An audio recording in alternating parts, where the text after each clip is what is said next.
ನಮಸ್ಕಾರ, ರಿವ್ಯೂ ಚಾನಲ್ಗೆ ಸ್ವಾಗತ. ನಾನು ಸೌಖ್ಯ ಗಾಂವ್ಕರ್.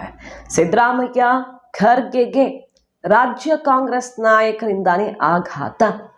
ಯಾವ ರೀತಿ ಹಾಗಾದ್ರೆ ಒಂದು ಬಣದ ಶಕ್ತಿ ಪ್ರದರ್ಶನಕ್ಕೆ ಡೇಟ್ ಮತ್ತು ಮುಹೂರ್ತ ಫಿಕ್ಸ್ ಆಗಿದೆ. ಮಾಹಿತಿನ ಮುಂದೆ ಇಡ್ತಾ ಇದೀವಿ. ಮಿಸ್ ಮಾಡಿದ್ರೆ ನಮ್ಮ ಚಾನಲ್ನ ಸಬ್ಸ್ಕ್ರೈಬ್ ಮಾಡಿ, ಹಾಗೆ ನಿಮ್ಮ ಅಭಿಪ್ರಾಯ ಕಮೆಂಟ್ ಮಾಡಿ ತಿಳಿಸಿ. ಎಸ್ ವೀಕ್ಷಕರೇ, ಕಾಂಗ್ರೆಸ್ ಸರ್ಕಾರಕ್ಕೆ ಲೋಕಸಭಾ ಚುನಾವಣೆ ಹೊತ್ತಲ್ಲಿ ಅರಗಿಸಿಕೊಳ್ಳಲಾರದಂಥ ತುತ್ತಾಗುತ್ತಾ ಈ ವಿಚಾರ. ಪ್ರತಿಷ್ಠೆಯಾಗಿ ತಗೊಂಡಿದ್ದಾರೆ ಸಿದ್ದರಾಮಯ್ಯನವರು, ರಾಹುಲ್ ಗಾಂಧಿಯವರು, ಮತ್ತೊಂದು ಕಡೆ ಖರ್ಗೆ ಅವರು ಕೂಡ ಈ ಬಗ್ಗೆ ಬಲ ತುಂಬುತ್ತಿರೋ ಹೊತ್ತಲ್ಲಿ ಯಾವ ರೀತಿ ರಾಜ್ಯ ನಾಯಕರ ಟೀಮ್, ಅದರಲ್ಲೂ ಸೀನಿಯರ್ಸ್, ಪ್ರಬಲ ನಾಯಕರು, ಶಾಸಕರು ಸೇರಿಕೊಂಡು ಆಘಾತ ಕೊಡೋದಕ್ಕೆ ಮುಂದಾಗ್ತಿದ್ದಾರೆ.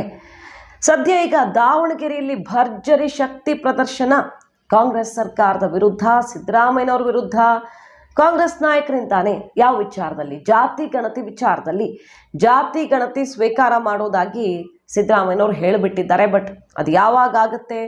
ಈ ಪಂಚರಾಜ್ಯ ಚುನಾವಣಾ ಫಲಿತಾಂಶದ ಬಳಿಕವೂ ಆ ಧೈರ್ಯ ತೋರ್ತಾರಾ ಅನ್ನೋದನ್ನು ನೋಡ್ಬೇಕು. ಯಾಕಂದ್ರೆ ಉಲ್ಟಾ ಹೊಡೆದಿದೆ. ಬಟ್ ಉಲ್ಟಾ ಹೊಡಿತು ಅಂದ ತಕ್ಷಣ ಈಗ ಏಕಾಏಕಿ ಕೈ ಬಿಡೋಕ್ಕಾಗಲ್ಲ ಅಸ್ತ್ರವನ್ನ. ಖರ್ಗೆ ಅವರು ಮೊನ್ನೆ ಅಷ್ಟೇ ರಾಜ್ಯಸಭೆಯಲ್ಲಿ DK ಶಿವಕುಮಾರ್ ವಿಚಾರದಲ್ಲಿ ಚಾಟಿ ಬೀಸಿದ್ದನ್ನು ನೋಡಿದ್ದೀವಿ ನಾವು. BJP ಅವ್ರದ್ದು ಇದಕ್ಕೆ ವಿರೋಧ, DK ಶಿವಕುಮಾರ್ದ ವಿರೋಧ ಅಂತ BJP ಅವರು ಹೇಳಿದ್ದಕ್ಕೆ ಹೌದು, ಎಲ್ಲ ಮೇಲ್ವರ್ಗದವರು ಒಂದೇ ಮನಸ್ಥಿತಿಯವರು ಅಂತೆಲ್ಲ ಕುಟುಕಿದ್ರು. ಜಾತಿ ಗಣತಿ ವಿಚಾರದಲ್ಲಿ ನ್ಯಾಯ ಸಿಗಬೇಕು ಅನ್ನೋದೇ, ಎಲ್ಲ ಸಮುದಾಯಗಳಿಗೂ ನ್ಯಾಯ ಸಿಗಬೇಕನ್ನೋದೇ ನಮ್ಮ ಉದ್ದೇಶ ಅಂತ ಖರ್ಗೆ ಅವರು ಗುಡುಗಿದ್ದನ್ನು ನೋಡಿದ್ದೀವಿ. ರಾಹುಲ್ ಗಾಂಧಿಯವರು ಸೋತ್ರು, ನಾನು ನನ್ನ ವಿಚಾರಗಳನ್ನು ಬಿಡಲ್ಲ ಅಂತ ಹೇಳಿದ್ದಾರೆ. ಸಿದ್ದರಾಮಯ್ಯನವರಂತೂ ಬಹಳ ಪ್ರತಿಷ್ಠೆಯಾಗಿ ತಗೊಂಡಿದ್ದಾರೆ. ಮತ್ತು ಹೈಕಮಾಂಡ್ ಹೇಳ್ತಿದೆ ಅನ್ನೋದಷ್ಟೇ ಕಾರಣ ಅಲ್ಲ, ಸಿದ್ದರಾಮಯ್ಯನವ್ರಿಗೆ ಅಹಿಂದ ಚಾಂಪಿಯನ್ ಆಗೋದಕ್ಕಿದು ಕೊನೆಯ ಅವಕಾಶ. ಮುಖ್ಯಮಂತ್ರಿಯಾಗಿ ಸಿಕ್ಕಿರುವಂಥ ಕೊನೆಯ ಅವಕಾಶ. ಅವರೊಂದು ಹೆಜ್ಜೆ ಗುರುತು ಮೂಡಿಸಿ ಹೋಗುವಂಥ ಪ್ರಯತ್ನದಲ್ಲಿದ್ದಾರೆ. ಜಾತಿ ಗಣತಿ ನಾನು ಅದನ್ನು ಬಹಿರಂಗಗೊಳಿಸ್ತೀನಿ ಅಂತ ಸವಾಲು ಹಾಕ್ಕೊಂಡಿದ್ದಾರೆ. ಆದರೆ ಈಗ ನೋಡಿ, ವೀರಶೈವ ಮಹಾಸಭಾದಿಂದ ದಾವಣಗೆರೆಯಲ್ಲಿ ಭರ್ಜರಿ ಸಮಾವೇಶ. ಇದೇ ದಾವಣಗೆರೆಯಲ್ಲಿ ಎಲೆಕ್ಷನ್ಗೂ ಮುನ್ನ ಸಿದ್ದರಾಮಯ್ಯನವರು ಕೈ ಬಲಪಡಿಸೋದಕ್ಕೆ ನಿಂತಿತ್ತು ಟೀಮ್. ಶಾಮನೂರು, ಶಿವಶಂಕರಪ್ಪ, ಇನ್ನಿತರ ಶಾಸಕರೆಲ್ಲ ಸೇರಿಕೊಂಡು ಸಿದ್ದರಾಮೋತ್ಸವ ಭರ್ಜರಿ ಯಶಸ್ವಿಗೊಳಿಸಿದ್ರು. ಆದರೆ ಈಗ ಸಿದ್ದರಾಮಯ್ಯನವರ ಈ ನಿರ್ಧಾರದ ವಿರುದ್ಧ ಅದೇ ದಾವಣಗೆರೆಯಲ್ಲಿ ಬೃಹತ್ ಸಮಾವೇಶ, ವೀರಶೈವ ಲಿಂಗಾಯತರ ಸಮಾವೇಶವೊಂದು ನಡೆಯಲಿದೆ. ಡಿಸೆಂಬರ್ 23, 24ಕ್ಕೆ ದಾವಣಗೆರೆಯಲ್ಲಿ ಶಕ್ತಿ ಪ್ರದರ್ಶನ. ಜಾತಿ ಗಣತಿ ನಮಗೆ ಅನ್ಯಾಯ ಆಗ್ತಾ ಇದೆ, ಎಲ್ಲ ಸಮುದಾಯಗಳಂದರೆ ಪಂಗಡಗಳನ್ನು ಕೂಡ ಸರಿಯಾಗಿ ಕೌಂಟ್ ಮಾಡಿಲ್ಲ, ಮನೆ ಮನೆಗೆ ಹೋಗೂ ಇಲ್ಲ, ಉಪಪಂಗಡಗಳ ಲೆಕ್ಕಾಚಾರದಲ್ಲಿ ಒಂಚೂರು ಎಡವಿದ್ರೂ ಕೂಡ ಸಮಸ್ಯೆ ಆಗುತ್ತೆ. ಅದರಲ್ಲೂ ಇವರೇನು ಎಲ್ಲ ಕಡೆ ಹೋಗಿ ಮಾಡಿರೋದಲ್ಲ, ಕೂತು ಬರೆದಿರೋದು ಅಂತೆಲ್ಲ ಆರೋಪ ಮಾಡಿದ್ರಲ್ವ. ಬಹಳ ದೊಡ್ಡ ಅನ್ಯಾಯ ಆಗುತ್ತೆ. ನಾವು ಇದನ್ನು ಅಕ್ಸೆಪ್ಟ್ ಮಾಡ್ಕೊಳ್ಳೋಕೆ ರೆಡಿ ಇಲ್ಲವೇ ಇಲ್ಲ. ನಮ್ಮ ಸಮುದಾಯಕ್ಕೆ ಅನ್ಯಾಯ ಮಾಡೋಕೆ ಹೊರಟಿದೆ ಈ ಸರ್ಕಾರ.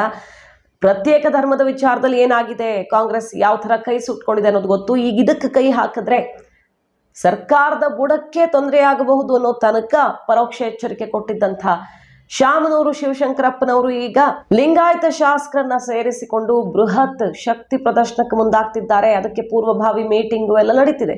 ಆದರೆ MB ಪಾಟೀಲ್ ಬಣ ಇದಕ್ಕೆ ವಿರೋಧ ಮಾಡೋ ಹಾಗೂ ಇಲ್ಲ.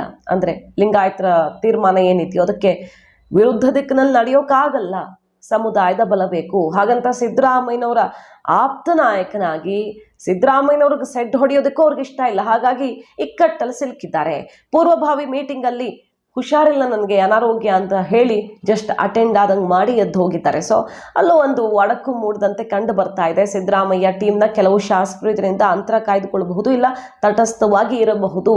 ಆದರೆ ನಾವು ಲಿಂಗಾಯತರು ಎಷ್ಟು ಜನ ಇದ್ದೀವಿ, ಒಂದು ಸರ್ಕಾರ ಮಾಡುವಷ್ಟು ಇದ್ದೀವಿ ಅಂತ ಸವಾಲು ಹಾಕಿದ್ರು ಎಲ್ಲ ಪಕ್ಷಗಳಿಂದ. ಲಿಂಗಾಯತ ಶಾಸಕರನ್ನ ಕೌಂಟ್ ಮಾಡಿದ್ರೆ ನಮ್ಮ ಬಲ ಎಷ್ಟಿದೆ ನೋಡಿ ಅಂತ.